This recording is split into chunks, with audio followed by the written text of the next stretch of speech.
자, 우리 먼저 아멘으로 하나님 예배합시다. 할렐루야. 자, 오늘도 또 같은 자리에 오셔서 같은 말씀을 나누는 모든 예배자분들 예수님의 이름으로 환영하고 축복해 드립니다. 자, 또 한번 우리 2025년의 소망과 결단을 선포하겠습니다. 큰 소리로 선포합시다. 믿음은 들음은 그리스도의 말씀에서. 한 번만 더. 믿음은 들음은 그리스도의 말씀에서. 예, 정말로 믿으시기 바랍니다. 그리고 믿으시면 지금 선포한 이 고백을 따라서 그걸 하십시오. 자주 들으시고 이렇게 하십시오. 자, 매주 구약의 인물들을 한 명씩 소개해드리고 있습니다. 자, 오늘은 이사야입니다. 자, 구약에서 워낙 특별하고 또 중요하고 유명한 인물이다 보니까 그에 대해서 할 얘기가 많겠지만 역시나 오늘도 특정한 메시지만 좀 주목해서 그의 이야기를 좀 볼까 합니다. 자, 먼저 생각해 볼 건 이런 겁니다.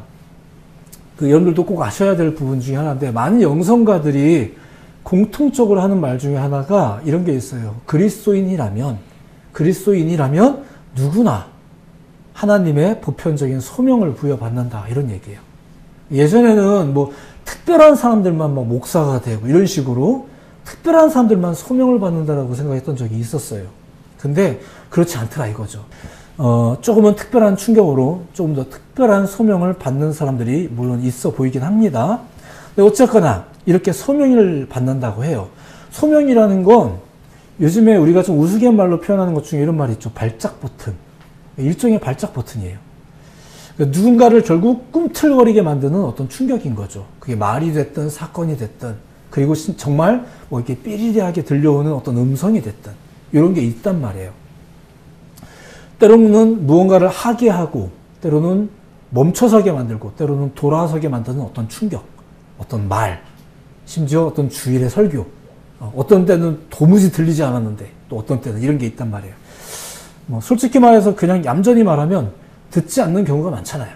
그래서 이런 임팩트가 있어요. 하나님이 쓰시는 일종의 충격요법들이 크고 작게 많이 있죠. 성경 속에 보면. 한편 이러한 소명을 우리의 인생의 언어로 말하자면은 그냥 어떤 동기나 계기라고도 볼 수 있습니다. 그쵸? 이제 우리 인생 역시도 어떤 동기나 계기를 통해서 또 자기 인생의 어떤 일을 결정하고 또 그 일을 위해서 노력을 하고 삶의 방식을 형성해 나가죠. 그러니까 꼭 신적인 존재로서 거창하게 부여되는 게 아니더라도 사람들은 누구나 뭔가를 해야 한다는 어떤 감각 혹은 자극, 이게 소명이죠. 이런 걸 통해서 인생의 만족, 할 일도 깨닫게 되고, 이런 것들, 소명과 사명, 이런 걸 통해서 인생의 의미나 만족, 이런 것들을 또 얻고 추구해 나가고 이렇게 합니다. 신앙에 있어서 뿐만 아니라 결국 우리 인생 자체가 바로 소명과 사명이라는 것에 의해서 작동을 한다라는 거예요. 꼭 이게 무슨 종교적인 사람들만의 언어가 아니고, 다만 좀 각기 다른 충격과 각기 다른 모양새가 이제 형성이 되면서 삶이 좀 이렇게 풍성해지는 거죠. 이렇듯 사실상 삶을 형성해 가는 모든 일의 선두에, 바로 그 선두에 소명이라는 게 있습니다. 어떤 충격이라는 게 존재합니다.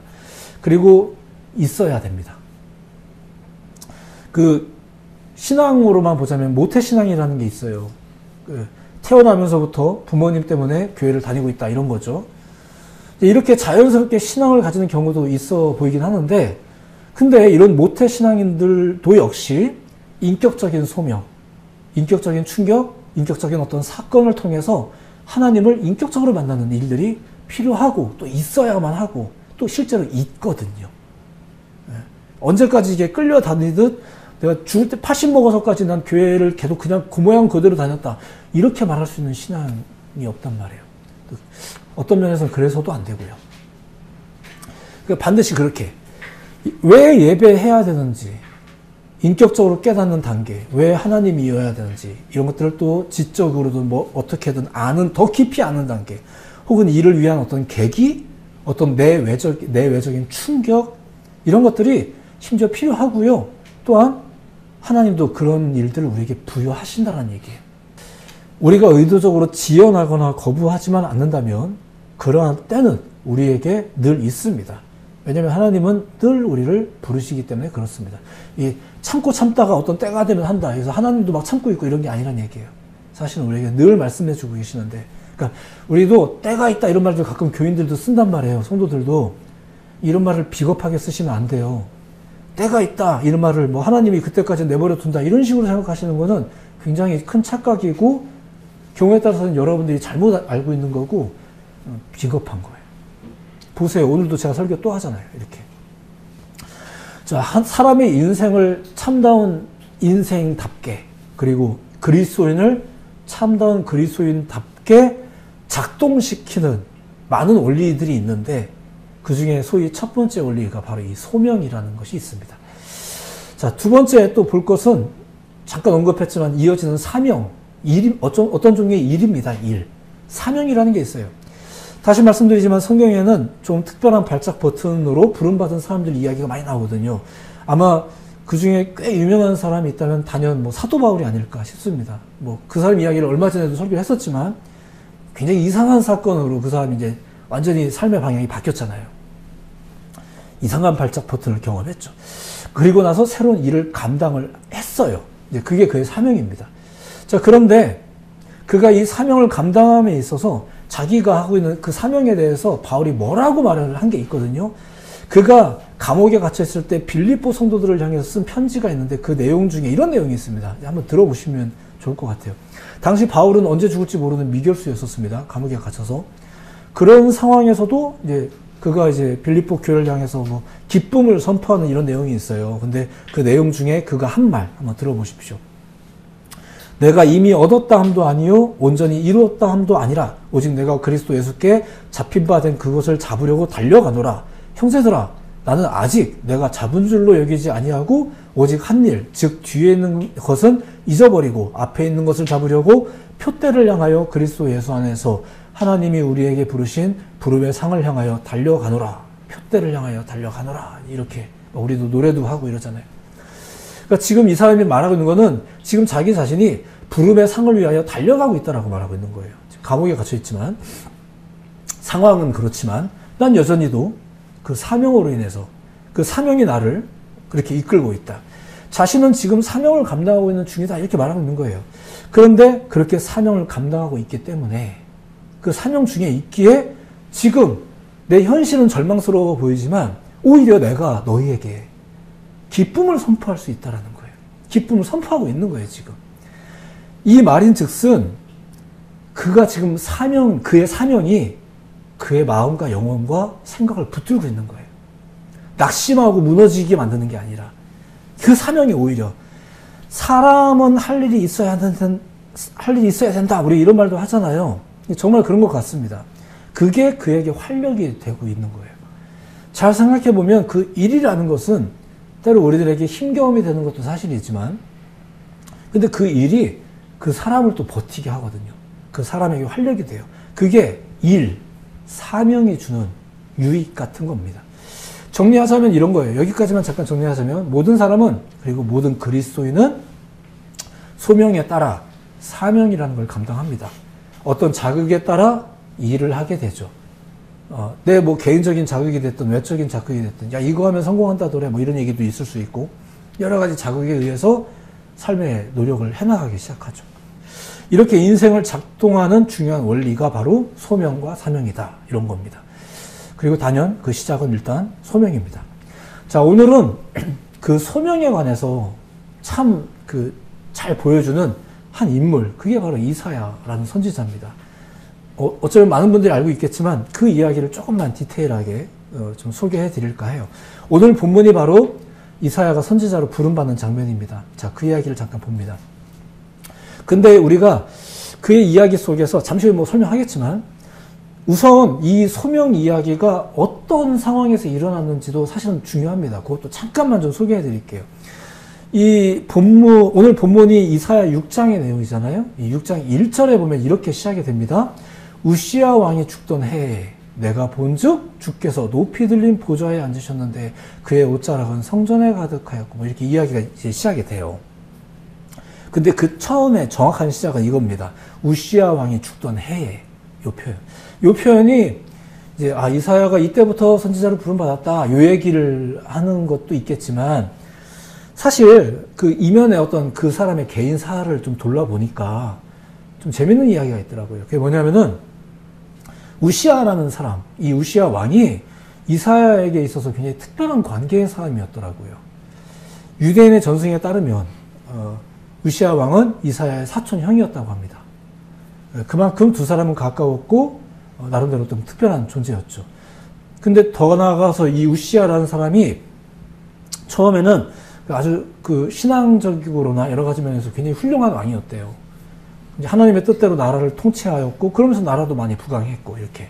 그런데 그렇게 좋았던 우시아가 무슨 일인지 모르겠지만 너무 잘 나가서 그런지 점점 교만해지고 점점 이상 행동을 하기 시작했죠.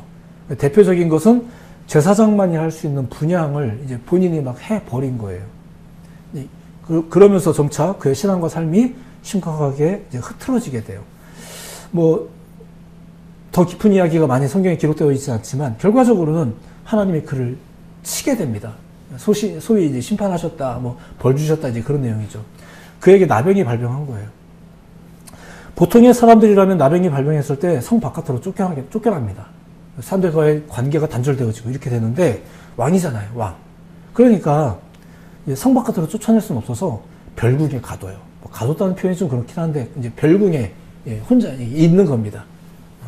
아마 사람들이 만나더라도 뭐 이렇게 문 바깥에서 이렇게 받겠죠. 뭐 음식도 그런 식으로 전달하고. 자, 그리고 1절에 우시아 왕이 죽던 해라고 이제 이어지는 거예요. 그가 별궁에 갇힌 지 12년 후입니다. 얼마나 불행해요. 병 걸리고 갇혀서 12년 동안. 또 나라는 또 얼마나 불행해요. 왕이 제대로 국정도 못하고 갇혀갖고 있는 상황에서 뭐 심하게 얘기하면 차라리 빨리 뭐 이렇게 가지라도 하시죠. 이렇게 할 만큼 12년이라는 시간 동안 개인도 불행하고 나라도 불행하고 이런 상황에 그리고 나서 결국은 비참하게 살다가 비참하게 끝나는 거죠. 죽던 해에 그렇게. 그런 우시아의 죽음을 보면서 이사야의 마음이 어떻겠느냐라는 거예요. 일단 친족의 죽음인데 이사야는 그 슬픔과 고민, 갈등을 담아 이렇게 첫 구절을 이제 기록하고 있는 겁니다. 우시아 왕이 죽던 해에 그가 받은 인생의 삶의 첫 번째 충격입니다. 우리가 이런 데 또 있잖아요. 크고 작은 충격이 우리에게도 있단 말입니다. 자, 여기서 중요한 것은 그가 이런 충격을 받았을 때, 그런 슬픔이 있을 때에 혼자 있지 않으려고 했다는 거죠. 어디로 가냐? 그 고민을 가지고 하나님 앞으로 나아간 거예요. 이사야 역시 그렇게 기도의 사람이었습니다. 예배자였죠.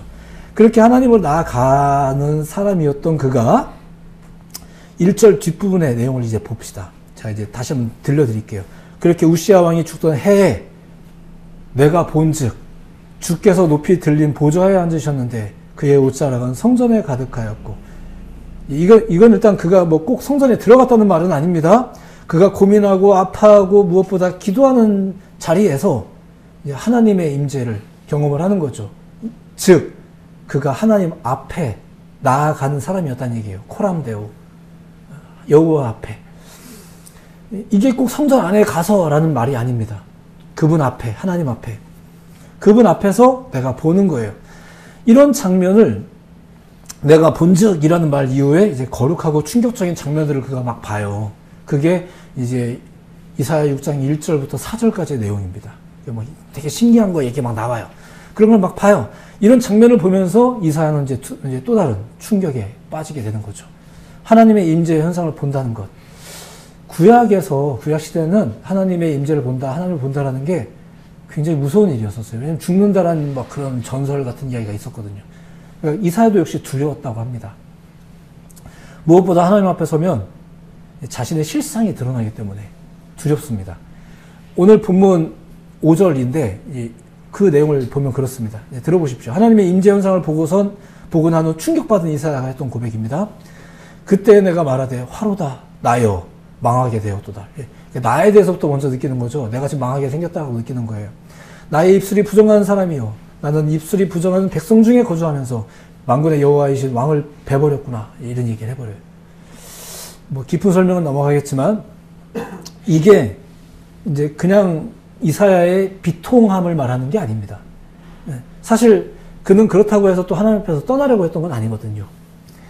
하나님을 보면 죽는다라는 이제 고대 히브리인들의 전설이 있지만 그렇다고 해서 그 고대 우리가 알고 있는 구약 성경 시대에 많은 여호와를 만났던 사람들, 그분 앞에 섰던 사람들이 하나님을 떠났냐, 하나님으로부터 멀어지려 했냐? 그렇지는 않습니다. 역시나 이사야도 내가 망하게 생겼구나 싶으면서도 지금 이게 하나님을 떠나겠다는 얘기는 아닙니다. 지금 하나님 앞에서 자신의 죄인됨을 고백하는 거죠. 그렇습니다. 내가 이렇게 연약하군요. 내가 못 버티는 존재군요. 그 하나님의 거룩 앞에서는 내가 무슨 수로 버티겠습니까? 이런 고백을 하고 있는 거예요. 회개 기도이기도 하겠죠. 회개 기도는 때로 고통스러운 게 맞습니다. 하지만 코람데오가 중요하죠. 하나님 앞에 머물며 토해내는 회개는 어떻게 될까요? 우리가 그 많은 이야기들도 또 알고 있죠. 자, 일단 이야기를 계속 보겠습니다. 이렇게 이제 내가 망하게 생겼구나 라고 말했던 이 이사야를 향해서 6절과 7절에 이런 이야기가 들려옵니다. 그때 그 스랍 중에 하나가 부젓가락으로 제단에서 집은 바 핀 숯을 손에 가지고 내게로 날아와서 그것을 내 입술에 대며 이르되 보라 이것이 내 입에 닿았으니 네 악이 죄하여졌고 네 죄가 사하여졌느니라 하더라. 신기한 방법으로 이사야의 죄가 사하여졌다는 이야기가 이어집니다. 하나님께 용서를 구하면 하나님은 용서하십니다. 믿으시기 바랍니다. 자, 근데 본 이야기의 맥락을 잘 보면 지금 이사야가 회개한 건 아니잖아요. 죄 용서해달라고 구한 게 아니에요. 그냥 그 사람은 충격받은 사람이에요. 내 삶에서도 충격받았고 주님 앞에 나서 기도했다가 이게 뭔 일인가 두 번째 충격을 받는 중인 거예요. 그것을 위해서 이사야가 하나님 앞에 나아간 거 아니에요. 나 죄 용서해달라고 이번 한 주 동안에 이번 한 주 동안 내가 주님을 잊었습니다. 용서해달라고 이렇게 나온 거 아니에요. 다만 이사야의 상태만 놓고 보자면 슬펐고 충격받았고 심란했고 그죠? 걱정거리도 있었고 다만 하나님 앞에 나와왔고 이런 거죠. 그런데 스랍 중 하나가 스랍은 이제 보통 천사라고도 하고 천상의 한 존재 이렇게 얘기합니다. 그 존재가 갑자기 그를 정결케 해버린 거예요. 정결케 해버린 거죠. 그리고 이어지는 또 음성이 이렇습니다. 이게 오늘 본문의 마지막 8절인데 내가 또 주의 목소리를 들으니 주께서 이르시되 내가 누구를 보내며 누가 우리를 위하여 갈꼬. 너가 가라 이거 아닙니다. 마치 하나님의 혼잣말처럼 야 내가 누구를 보내며 누가 우리를 위해서 갈꼬 이거 다 들으라는 식으로 이런 이야기가 막 들려온 거예요. 그 말을 이사야가 듣는 거죠. 자, 여기까지의 상황이 이렇습니다. 자, 다시 한 번만 정리할게요. 가까운 사람이 죽었어요. 내 삶에 어떤 어려움이 있었어요. 크든 작든 어떤 충격이 밀려와요. 여러 복잡한 심정이었지만 그는 하나님 앞으로 나아가요. 사실 이게 굉장히 중요하죠. 하나님 앞으로 나아가요. 그러다가 환상 중에 하나님의 영광도 보고 또 그 환상 중에서조차 나는 망했구나 싶긴 했는데 또 스랍이 막 나타나더니 내 죄를 막 사해줘요. 그러더니 또 어떤 목소리가 막 들려요. 내가 누구를 보내면 누가 우리를 위해 갈까 이런. 이게 이사야가 받은 두 가지 충격이었다는 얘기예요. 다시 말씀드리지만 우리가 보통 소명이라고 말하는 것은 이제 하나님이 불렀다라는 말로 우리가 보통 이해를 합니다. 특별하게 삐리리 하면서 들렸다. 사도 바울이 대표적으로 그런 케이스이긴 합니다. 그는 확실히 이제 코가 낀 거죠. 근데 이사야서는 보세요. 너가 가라 하와이 이런 게 아니란 말입니다. 그냥 이사야가 먼저 대답을 하게 되는 거예요. 정확히 말하자면 그는 환상 속에서 어떤 충격을 받고 오히려 우리도 그렇잖아요. 어떤 상황이 됐을 때 충격적인 상황과 내가 뭘 해야 될지 모를 때 차라리 내 생각을 정리한다고 여행도 가고 거기서 오로지 다른 모든 소리들을 단절하면서 나 혼자만의 어떤 시간, 자연과 함께하는 시간, 더 나아가 하나님과 함께하는 시간을 위해서 기도원도 가고 이렇게 한단 말입니다. 그런 상황에서 그가 보고 들은 거예요. 대단한 계획을 가지고 결단이라는 걸 해요? 아니요. 따지고 보면은 에라 모르겠다. 약간 그런 느낌도. 실제로 우리들도 그렇게 하잖아요. 그래. 이거라도 해보자. 이러면서 달려드는 사람들도 많아요. 저한테 그렇게 다가오는 예배자들도 많았었어요. 그럼 어떻게 해야 될지 모르겠다. 목사님, 저 차라리 교회 매일 올 테니까 교회에서 청소라도 할 테니까 시켜주세요. 했던 예배자들도 제가 참 많이 만났어요. 그게 이상한 게 아닙니다. 이게 오죽하면 그랬겠나 싶기도 해요. 안타깝죠.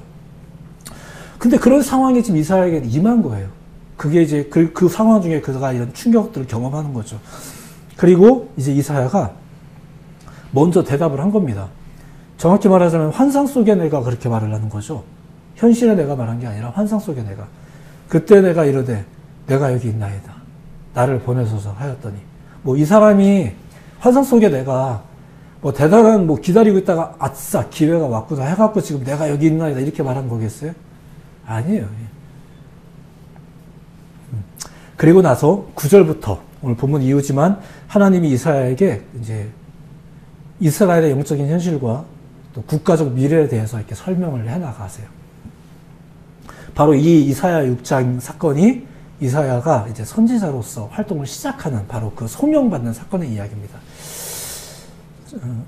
어제 저는 그 함께 예배하던 그 제자들이 결혼식에 다녀왔습니다.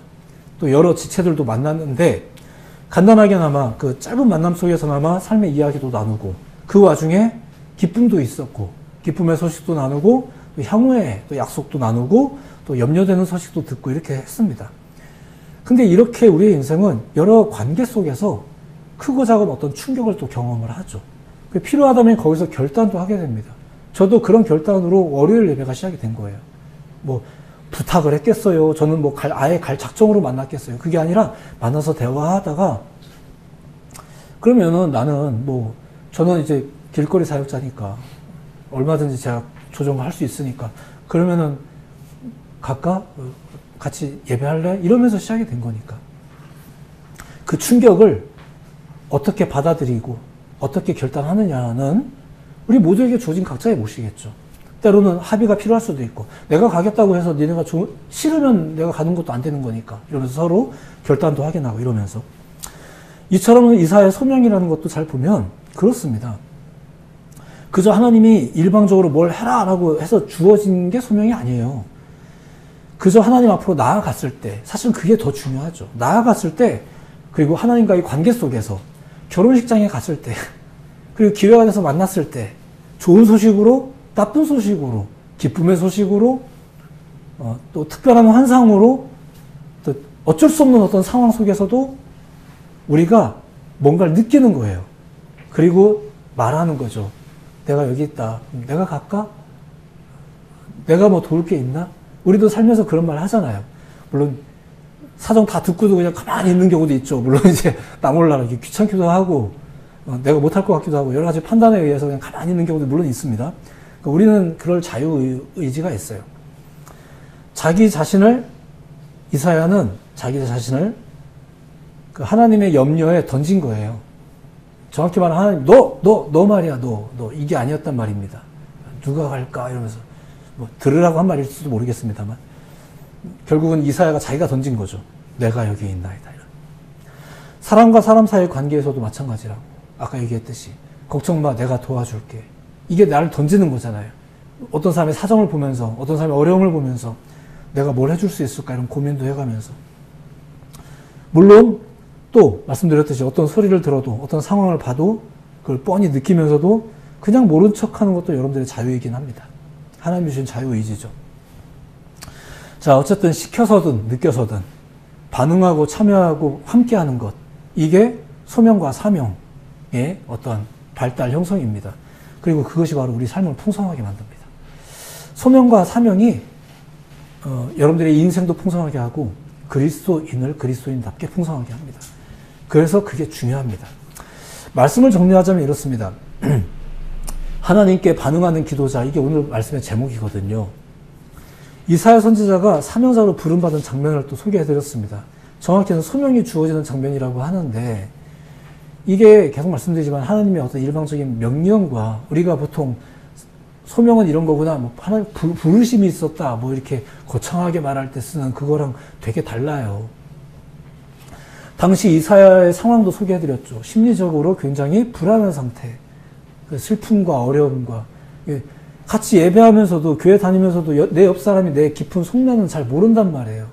이런 속내를 가지고 다만 그 사람은 하나님 앞으로 나아가는 그런 상황이었었어요. 누구에게나 일반적이지 않은 누구에게나 털어낼 수 없는 자기 사정이 있잖아요. 이런 상황 속에서 이런 심리적 상황 속에서 현실적 상황 속에서 그는 하나님 앞으로 나아갔어요. 이건 참 잘한 것 같아요. 그리고 그 이유는 하나님이 하십니다. 다 하나님이 하신 거예요. 그리고 그 이후에 하나님의 하심 이후에 또 우리의 결단과 고백과 이런 것들이, 우리도 고민이라는 걸 또 해야 될 시간이 필요하잖아요. 하나님이 아무리 뭐 대단한 걸 주셔도 여러분들이 결정 안 하면 끝이에요. 여러분들이 안 하면 그 사명이 다른 사명에 넘어갈 거예요. 하나님은 어떻게든 당신의 일을 이루십니다. 너무 서운해하지 말고 믿으시기 바랍니다. 당연한 거니까. 중요한 건 하나님께서 반드시 일하실 그 일에 내가 있느냐 없느냐, 사실 그것만 중요해요. 우리한테는. 뭐 이 얘기는 기회가 되면 다시. 당시 이사야가 그랬습니다. 그리고 그는 고백했습니다. 내가 여기 있나이다. 반복되는 말 같지만 소명과 사명이 여러분의 삶과 신앙에 중요한 활력이 된다는 거예요. 그걸 믿으시기 바랍니다. 소명과 사명이라는 말, 이게 하나님의 뜻을 위해서 여러분들을 희생시키는 말이 아니에요. 가끔 이걸 그렇게 이해하는, 심지어 교회 다니는 분들도 있다 보니까 막 이제 살살 믿어라, 막 이런 말들도 하고, 막 목회자하고 너무 가까이 지내면 안 된다 이랬는데, 다르죠. 소명과 사명을 느끼신다는 것, 그런 기회가 있다는 것, 이게 누구에게만 있는 게 아니라 우리의 삶 가운데에서 있는 하나님의 선물 같은 기회고 계기예요. 약간은 억지스러울 수도 있겠지만 주일날에 예배한다는 것도 마찬가지입니다. 우리에게 기회죠. 이 기회 앞에서 어떤 느낌을 가지느냐는 것은 아마 또 다를 수 있겠죠. 저희 집에는 돌돌이라는 녀석이 삽니다. 이 녀석은 사람이 오면 반가워서인지 그냥 과략거리에 힘이 빠져서인지 똥을 쌉니다. 바로 그때 그 똥 앞에서 저희 가족들에게는 공통적인 고민이 형성됩니다. 누가 치울 것인가, 이제. 이걸 가지고 아주 민감한 정서가 우리 가정 가운데서 오고 가는 게 눈에 보입니다. 그래서 보여요. 갑자기 방으로 들어간다거나, 갑자기 내가 해야지, 당연히 내가 해야지 하면서 그걸 치우기도 하고, 일부러 못 본 척 하기도 하고, 싫지만 하는 경우도 있고, 다양합니다.